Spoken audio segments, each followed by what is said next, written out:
Hello, I'm Selassie and welcome to the Cartels How-To Guides. Today we'll be concentrating on Mamaw.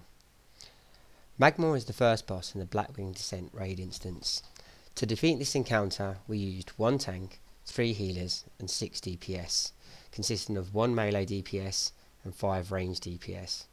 It is important to set your raid up into 3 camps: the tank, the melee and the range. Now whilst your melee and tank will sit offset from each other, close to the boss, on the left and right of him, the range will set up at least 15 yards from either the tank or the melee camp. It is also important to mention that your range needs to have 2 camps, one left, one right, around 15 or 20 yards away from the tank and the melee, as I've indicated with the blue and green markers on the video. This is completely to deal with Mamaw's signature ability, Pillar of Flames. Pillar of Flames has a 2-second cast time and will be cast on a random ranged member as long as they're at least 15 yards away from the melee or the tank. This is exactly why we configure the raid in this way and we have the group set up as they are. Like I say, as long as you always stay 15 to 20 yards away from either your melee or your tank, Pillar of Flames is always going to cast on a random range member. Pillar of Flames will form a red swirly patch on the floor when being cast, and then it will shoot a Pillar of Flames, thus the name, giving out massive damage, and needless to say, a lot of lava parasites, as you've just seen on the video, spawn from that. Now, the reason that we have 2 camps is so we can move between each camp, but stay stacked as a unit. It's really important that we stay stacked as a unit because we're controlling where the Pillar of Flames is landing.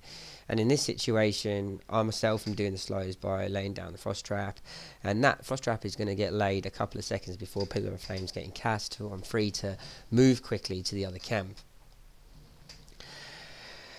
The next ability to mention really is Mangle. Mangle is an ability that Mamaw will do on the tank. He'll basically start eating the life out of him. It's a 30-second cast, and at the end of the 30 seconds your tank's going to need to blow cooldowns to survive this.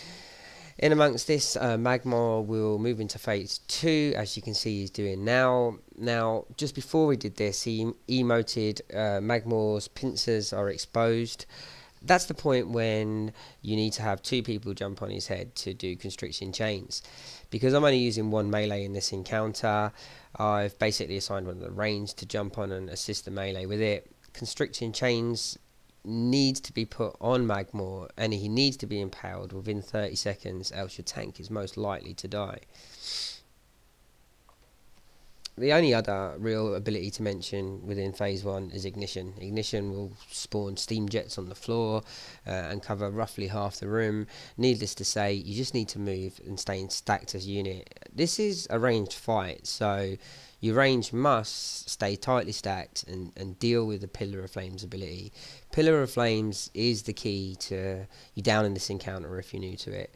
Controlling the ads, controlling where Pillar of Flames lands, and moving tight as a unit in range is going to win the encounter. The tank has a lot of responsibility on him. If you've got a competent tank, they can basically deal with the Mangle ability by blowing cooldowns, so on and so forth, as I've already mentioned.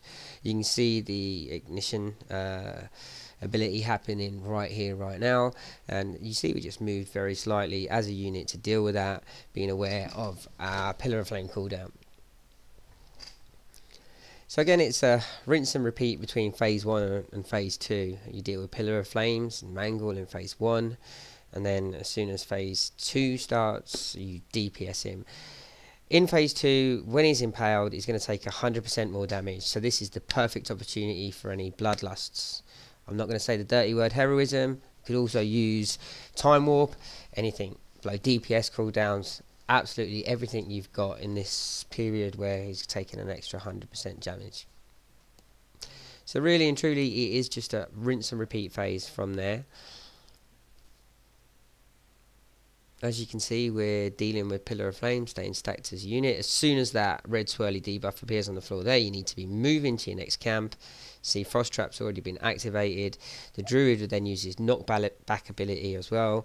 One thing I didn't mention earlier, Pillar of Flames roughly works on a 30-second cast time. So that's the soft timer that you've got to get the lava parasites down. You don't want to have any parasites up when the next pillar of flames is spawning, else you're just going to get consumed. You might ask why we're staying stacked in a camp and moving over here to deal with the lava parasites. Apart from that, that's because the lava parasites can't touch anyone. If they touch anyone, they're going to give them a nasty debuff. 10 seconds later, that person's going to explode and spawn more lava parasites.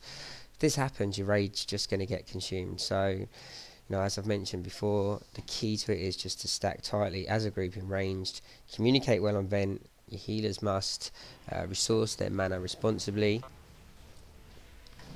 And your tank has got to be really good. Your tank has got to be really, really good. I've included the vent at the end here because there's not much else to say about the encounter.